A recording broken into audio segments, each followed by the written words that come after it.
বিসমিল্লাহির রহমানির রহিম। আসসালামু আলাইকুম। ভার্চুয়াল এডিটর হাফেজ মাওলানা শাহজালাল গোলদার স্টুডিওর বাহির হতে অনুষ্ঠানটি এডিটিং এবং পরিচালনা করছেন দি ডেইলি নিউজ স্টার www.dailynewsstar.com। আমাদের যেটা অনলাইন এই যে বঙ্গবন্ধু ডিজিটাল স্টুডিও, দি ডেইলি নিউজ স্টার ইংরেজি সংবাদপত্র, এছাড়াও আমাদের যে সংবাদপত্র দৈনিক সবার আগে দৈনিক বেনাপোল, উইকলি যশোর টাইমস, সাপ্তাহিক বাংলার 21, সাপ্তাহিক 21-এ, সাংবাদিকদের সংগঠন সম্মিলিত সাংবাদিক জোট, এরপরে জার্নালিস্ট কোঅপারেশন অফ বাংলাদেশ, মানবাধিকার সংগঠন বাংলাদেশ কাস্টম এজেন্ট মানবাধিকার সোসাইটি, গোলদা সিটি জামে মসজিদের সৌজন্যে বিশ্ব মুক্ত গণমাধ্যম দিবস 2025। 4 মে হচ্ছে বিশ্ব মুক্ত গণমাধ্যম দিবস। আজ আমাদের এই NSTV, যেটা S Ali Goldar NSTV YouTube channel, the Daily news Star পত্রিকার সৌজন্যে আর কি বিশ্ব মুক্ত এই গণমাধ্যম দিবসের অনুষ্ঠান। এটা এখন আমার নিয়মিত উপস্থাপক এবং আজকের এই অনুষ্ঠানের পরিচালক মুস্তাফিজুর রহমান গোলদার। ক্যামেরার পিছন থেকে অনুষ্ঠানটি এডিটিং করছেন অ্যাসিস্ট্যান্ট ভার্চুয়াল এডিটর হাফেজ মাওলানা রিফাত আহমেদ। ধন্যবাদ। বিসমিল্লাহির রহমানির রহিম। আসসালামু আলাইকুম। আজ বিশ্ব মুক্ত গণমাধ্যম দিবস 2025। আলোচনা সভা দি ডেইলি নিউজ স্টারের সৌজন্যে, lecture by editor daily news star জনাব শাহজাহান আলী গোলদার। তো আজকে বিশ্ব মুক্ত দিবস উপলক্ষে আলোচনার শুরুতেই আপনি যে কথাটা বলছেন, জি, আমার পরিচিতিটা আর কি, আমি এই যে আপনার যে সংবাদপত্র দি ডেইলি নিউজ স্টার ইংরেজি সংবাদপত্রের আমি প্রকাশক সম্পাদক। আজকের এই দিনটাই কিন্তু হচ্ছে বিশ্ব মুক্ত গণমাধ্যম দিবস। জি, অর্থাৎ আমরা যারা সংবাদপত্র, টেলিভিশন, নিউজ মিডিয়া পরিচালনা করি আর কি, এই যে বিশ্ব মুক্ত গণমাধ্যমকে মাধ্যম দিয়ে দেশের খবর, ইসরায়েলের খবর, রাশিয়ার খবর, এইগুলো প্রচার করার একমাত্র মাধ্যমই হচ্ছে সংবাদপত্র। জি, আর যে সংবাদপত্রটি আর কি পরিচালিত হওয়ার জন্য মূল যে বিষয়টা হলো সংবাদপত্রের ছাপাখানা, এরপরে হচ্ছে সম্পাদকই যদি প্রকাশক হন আর কি, বা প্রকাশকই যদি সম্পাদক হন, তাহলে যেরকম খবরটা যত স্বাচ্ছন্দ্যে এটা প্রচার করা যায়, সেইটা কিন্তু যখন সম্পাদক একজন নিয়োগকৃত বা পত্রিকার প্রকাশক আর একজন, ছাপাখানা আর এক জায়গায়, তখন কিন্তু এই সংবাদটা যেমন প্রকাশ করা যায় না। আর সেই সাথে এখানে রাষ্ট্রীয়ভাবে আর কি, আমি এখান থেকে শুরুতেই আর কি আমি আমার পরিস্থিতিটা বলেই আমার লেকচারটা দিব আর কি। এই যে আমার লিখিত বই, এটাই এখন থেকে 20 বছর আগে সাংবাদিকতা প্রকাশনা আইন, এর ভিতরে আর কি রাষ্ট্রপতির অধ্যাদেশ সহ এটার আমি অথর। যে বইয়ের জন্যই আমি 2001 সালে ইউনাইটেড স্টেট অফ আমেরিকাতে যাই। তখনই অনুভব করি যে সাংবাদিকতা আইন এবং সাংবাদিকদের জন্য গাইডলাইন হিসেবে একটা বই প্রয়োজন। আমার এই বইটি কিন্তু এই যে বিশ্ববিদ্যালয় ভিত্তিক যারা ইন্টারন্যাশনাল রিলেশন এবং সাংবাদিকতা পড়ে তাদেরও কাজে আসবে আর কি। তো এই বইটির মূল্য 500 টাকা। এছাড়াও 2018 সালে ইউটিউব সামাজিক আইন সাংবাদিকতা ICT অ্যাক্ট 2018, যাতে উইন্ডো প্রিন্ট আকারে আমার এখানে এই যে 32,000 মিনিটের অনুষ্ঠান গতকাল আমাদের শেষ হয়েছে, যার প্রোগ্রামের সংখ্যা এই 1100টি। তো এই জায়গাটা এর ভিতরে 1971 সালে রণাঙ্গনের মুক্তিযুদ্ধের যেমন এই 2000 মিনিটের 9 মাসের অনুষ্ঠান আছে। ICT অ্যাক্ট 2018 এই বইটির অথর আমি। এই বইটিতে আমি 1971 সালের রণাঙ্গনের এই যে আমি মুক্তিযোদ্ধা, যে কারণে আমাকে খেসারত দিতে হয়েছে, আমার এই স্টুডিও, অফিস, বাসা, বাড়ি ভাঙচুর করা হয়েছে মাননীয় উচ্চতর আদালতের আদেশ প্রাপ্তির পর হতে আর কি। এখন আবার অনুষ্ঠানটা আমি করছি আর কি। এইটি আমার মুক্তিযুদ্ধের সনদ। আমার বাবা মায়ের সাথে, আমার পিতা মরহুম হাজী মধু গোলদার যুদ্ধাহত মুক্তিযোদ্ধা ছিলেন, আমার মাতা মরহুমা বেগম হাজী খাইরুন্নেসাও মুক্তিযোদ্ধা ছিলেন। আমি এম শাহজাহান আলী গোলদার 1971 সালের রণাঙ্গনের 265 দিনের যোদ্ধা আর কি। ওই পিছনে আমার ছবিটি দেওয়া আছে। ওই যুদ্ধ করতে যেয়ে আমার এই বাম কানটি নষ্ট। আমার সাংবাদিকতার বয়স জিজ্ঞেস করছেন না? আমি যখন প্রথম আর কি বেনাপোল বার্তা নামক একটি সংবাদপত্রের ব্যবস্থাপনা সম্পাদক ছিলাম, তখন আমি সাংবাদিক হই নাই। এরপরে আর কি আমি 2008 থেকে ঐক্যবোধী দৈনিক ঝিনাইদহ সম্পাদক, কিন্তু কাগজটি জেলা প্রশাসন বন্ধ করে দিয়েছে। 1988 সাল হতে বেনাপোল বার্তার মাধ্যম দিয়ে আমার এই যে সাংবাদিকতা শুরু। আমি এই 1994 সালে এই যে যশোর বেনাপোল এখন যে রেলগাড়িগুলো চলে, যেটা আপনার এই যে সংবাদ বলছি আমি আর কি, আমার যে গণমাধ্যম সংবাদ এবং প্রচার, সংবাদ তো লিখলেই হবে না, আমার ছাপাখানা ছিল, আমার পত্রিকা ছিল, বিধায় আর কি আমি প্রকাশক সম্পাদক। আমি ওই বেনাপোলের সংবাদটা প্রকাশ করতে পেরেছিলাম বলেই আর কি আজকে যেখান থেকে এই যে বেনাপোল এক্সপ্রেস এবং যেটা 3 ঘন্টা 15 মিনিটে রূপসী বাংলা, যেটা এক্সপ্রেস ট্রেন আর কি, এইটা কমলাপুর থেকে বেনাপোল 3 ঘন্টা 15 মিনিট লাগে। তো ওই সেই নিউজটা ছিল কি, যশোর বেনাপোল 36 কিলোমিটার রেল লাইনটা তৎকালীন পশ্চিম অঞ্চলীয় জোনের রেলের ডিজি আর কি আর ওই অ্যাকাউন্টস অফিসার, এরা আর কি ওই রেল লাইনটা যোগসাজশে উঠিয়ে ফেললে খরচ 100 কোটি টাকা, যার 10% পাইবেন এই যে রেলওয়ে কর্তৃপক্ষ যারা চাকরি করে ডিজি সহ। আর এটা যদি রেখে দেওয়া হয়, রিপেয়ার করা হয়, তাহলে রেল চলাচল উপযোগী হতে 50 কোটি টাকা। আমার বাড়িটা যেহেতু বেনাপোল, আমি তখন ভাবি নাই যে এই রেল লাইনে রেলটা চলবে। এটা হেরিটেজ থাকলে বলতে পারবো বেনাপোল একটা রেল লাইনও আছে। আর যেহেতু রেল লাইনটা সেই 1700 সালের দিকে আর কি স্থাপিত বেনাপোলের যেটা রেল লাইন, তখন আমি এই দৈনিক ঝিনাইদহে একটা নিউজ করি যে এই রেল লাইনটা উঠিয়ে ফেলা কেন আর কি, যেখানে রেখে দিলে 50 কোটি খরচ। 50 কোটি খরচ হলেও তখন এর দুই পাশে ওই যে সম্পদ বা জমির পরিমাণ ছিল 80,000 কোটি টাকা, যেটা মূল্যায়নের রিপোর্টটা করেছিল দৈনিক ইত্তেফাক।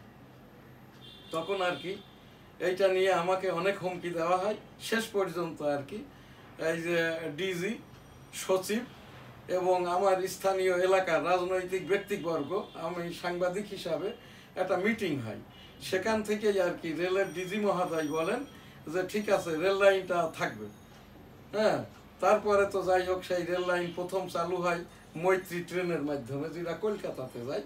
এরপরে তো এখন এই রেলগুলো যায়। আজ বিশ্ব এই যে গণমাধ্যম এই দিবসে আর কি 2025-এর বিশ্ব মুক্ত গণমাধ্যম দিবস 2025, 4 মে 2025, আমি দি ডেইলি নিউজ স্টার ইংরেজি সংবাদপত্রের প্রকাশক, সম্পাদক এবং প্রেস মালিক।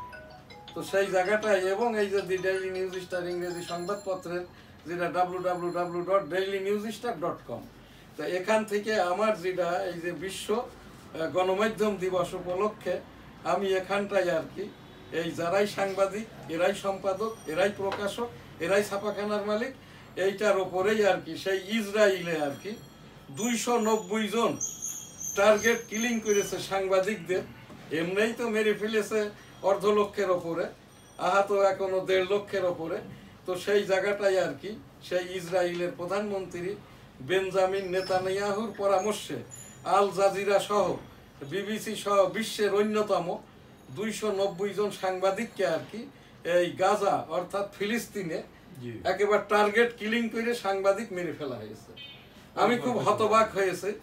গতকাল আমাদের জাতীয় প্রোগ্রাম যেটা, যার একটি ছবি আমার এই পিছনে দিয়েছে আর কি, এই ছবিটাতে আর কি এখানে বলা হচ্ছে মুক্ত গণমাধ্যম দিবস, অর্থাৎ সাংবাদিকরা, সম্পাদকরা, প্রেস মালিকরা যাদের থাকার কথা, কিন্তু এখানটায় এরা কেউই নাই।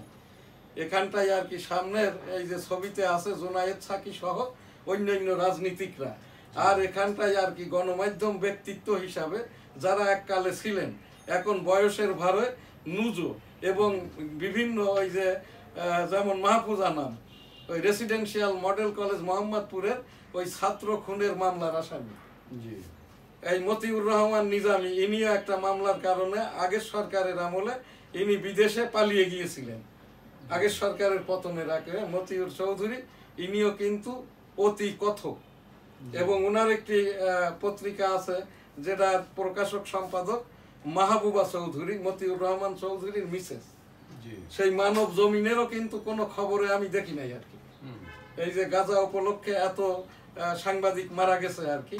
তো এই জায়গাটায় আমার যেটা উপস্থাপনা, এই যে গাজাতে ফিলিস্তিনি যে 290 জন আমাদেরই ভাই সহযোদ্ধা, এই যে বিশ্বকে সুন্দর করার জন্য ধর্মীয় মূল্যবোধকে, আর্থিক অবস্থাটাকে, সুদ ঘুষ তো সকল ধর্মের সকল পর্যায়ের জন্যই নিষিদ্ধ, এটা তো কেউ পারমিট করে না। তো এই জায়গাটায় যারা এই রকমটা ভাবে মারা গেছে, বিশেষ করে ফিলিস্তিনি সাংবাদিকদের জন্য এবং যারা গাজায় নিহত হয়েছেন, এদের সকলের জন্যই আর কি আমি যে 1987 সাল থেকে ইস্তেগফারটা দোয়াটা করে থাকি, সেইটাই আর কি আমি এখানে খুব সংক্ষেপে আর কি, এটা আমার সময় তো বেশি দেওয়া হয় নাই, আমি আস্তাগফিরুল্লাহ রাব্বি মিন কুল্লি যামবি ওয়া আতুবু ইলাইহি ওয়া লা হাওলা ওয়া লা কুওয়াতা ইল্লা বিল্লাহিল আলিয়্যিল আযীম। রাব্বুল আলামিন পাক পরওয়ারদিগার বিশ্বের সকল মানুষকে আর কি এই যেভাবে গাজা ফিলিস্তিনে এই যে মেরে ফেলা হচ্ছে, নিধন করা হচ্ছে, বিশেষ করে সাংবাদিক সহ পেশাদারিত্বের যারা ইঞ্জিনিয়ারদের, ডাক্তারদের, এদের জন্যই আর কি মাগফিরাতের দোয়াটা যেমন করি, এই রকমটা না ঘটুক। বিশ্ব বিবেক, বিশ্ব মোড়ল, এই যে আমেরিকা যেহেতু ইসরায়েল রাষ্ট্রেরই জন্মদাতা, তারপরেও তাকে বলছি মানবিকতার দোহাই দিয়ে, এই যে ডোনাল্ড ট্রাম্প মহোদয় আমাদের এই যে আমাদের যে রোহিঙ্গা যারা আর কি, এদের জন্যে, মায়ানমারের জন্যে, তারপরে মায়ানমার যারা মুসলমান এখনো আছে, এবং আর কি বিশ্বের যারা নির্যাতিত হচ্ছে, নিপীড়িত হচ্ছে মহাশক্তির কাছে, এই এখন যেরকম ওটাও একটি মুসলিম দেশ, দুই পাশে দুই খণ্ড, কাশ্মীর, এইটা নিয়েও ভারত পাকিস্তান এখন যেটা করছে, এটা নিশ্চয়ই কিন্তু বাক্য যুদ্ধ, কোনো যুদ্ধ হবে না, কিছুইটা হবে না। এখান থেকেও কিন্তু অনেক সাংবাদিক, অনেক পেশাদারি, অনেক জনগণ এরা তাদের জীবনটা যাবে। এই জায়গাটায় আমার উপস্থাপনা যেটা, এই যে বিশ্ব মুক্ত গণমাধ্যমে আর কি, বিশ্ব গণমাধ্যম মুক্ত নয়, কারণ গণমাধ্যম একটা সাংবাদিক সংবাদ দিলেই তো ছাপা হবে, একটা টিভিতে দেখানো হবে, এটা ভাবার কোনো অবকাশ নাই।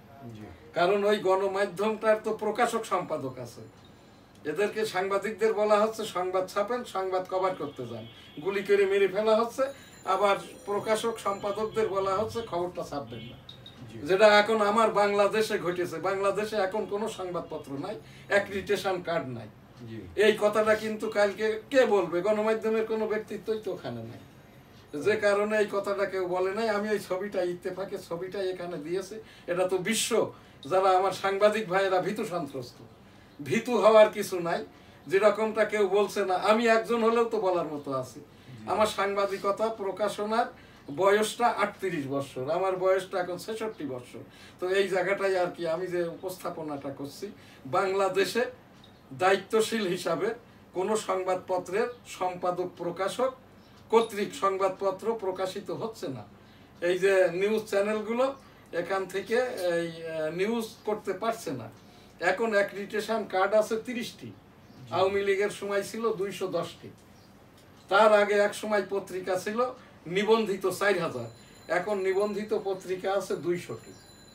এর আগের সরকারের আমলে ওয়েস বোর্ড মিডিয়াভুক্ত সংবাদপত্র ছিল 230টি, এখন আছে মাত্র 70টি। আমার এই ডেইলি নিউজ স্টারের 10টি অ্যাক্রিডিটেশন কার্ড ছিল, সম্পাদকের কার্ড সাংবাদিকদের ভিতর ভরে দিয়ে উইদাউট কজে। আমার তো 6টা অডিট রিপোর্ট আমাকে দেয় নাই।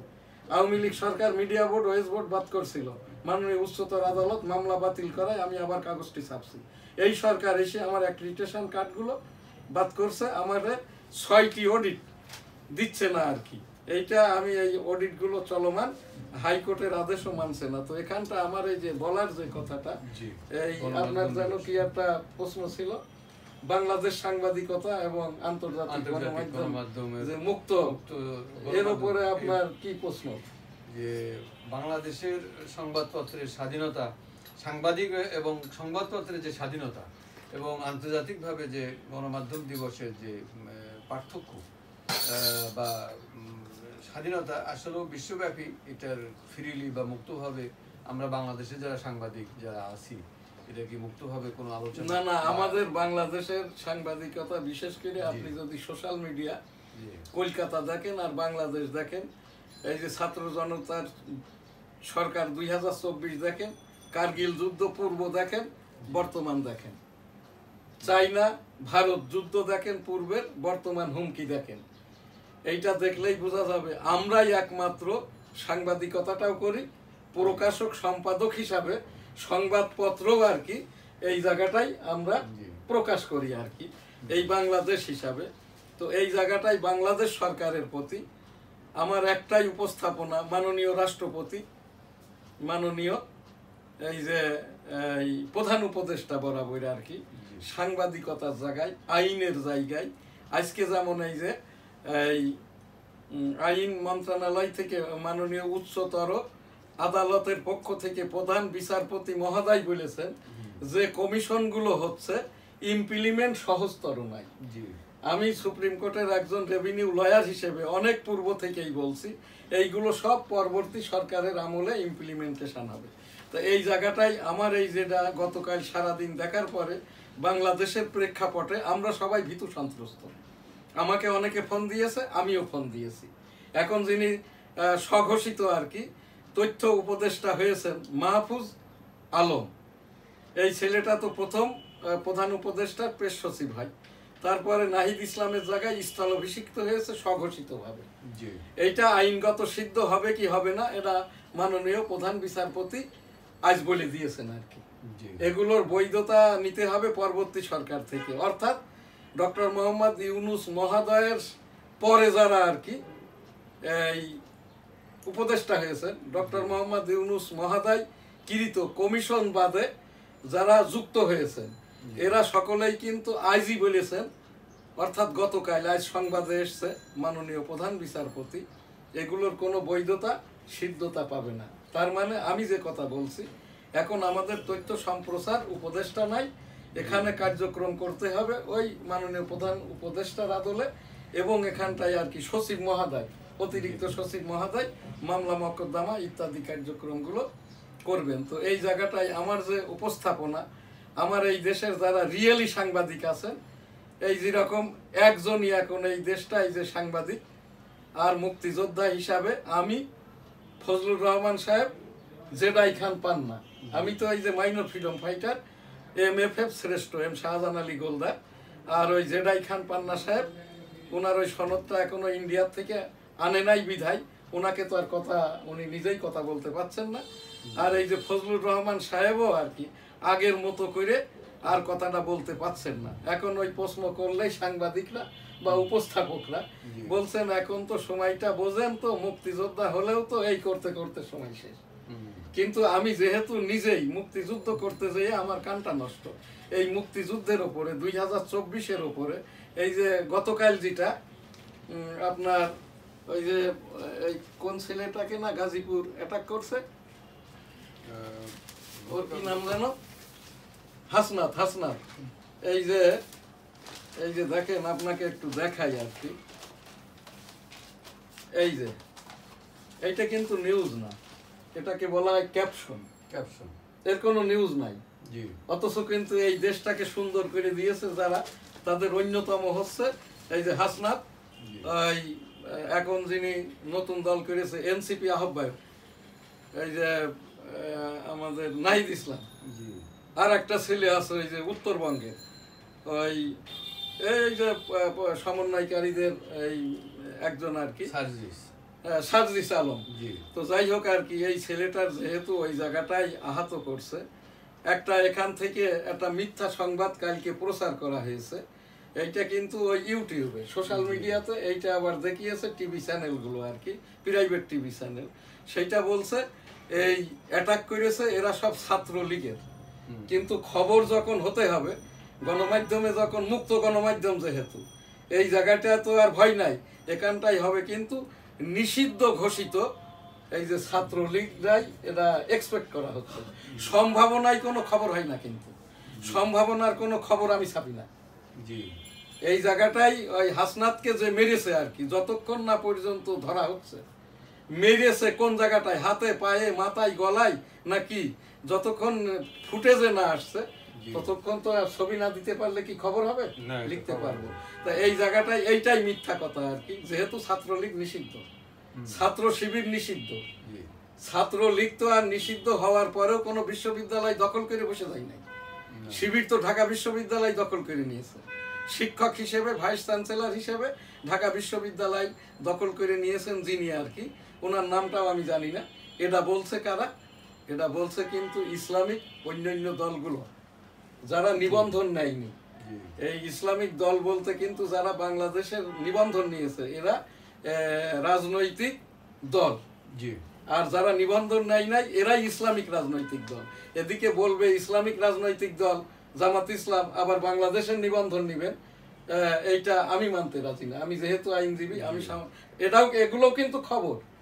এইটা আমি এখান থেকে যে প্রতিনিয়ত আপনাকে ধন্যবাদ, আপনাদের এই উপস্থাপনায় এই যে মনে করেই দিলেন, এগুলোও কিন্তু খবর। তাই মুক্ত যেহেতু প্রেস মালিক আমি, এই ভবন আমার, পত্রিকা আমার, সম্পাদক আমি, আইটি সম্পাদক আমার পুত্র শাহজালাল গোলদার, এখানকার উপস্থাপনা করছেন আপনি একমাত্র সিনিয়র সাংবাদিক, কিন্তু নির্মোহ নির্লোভ।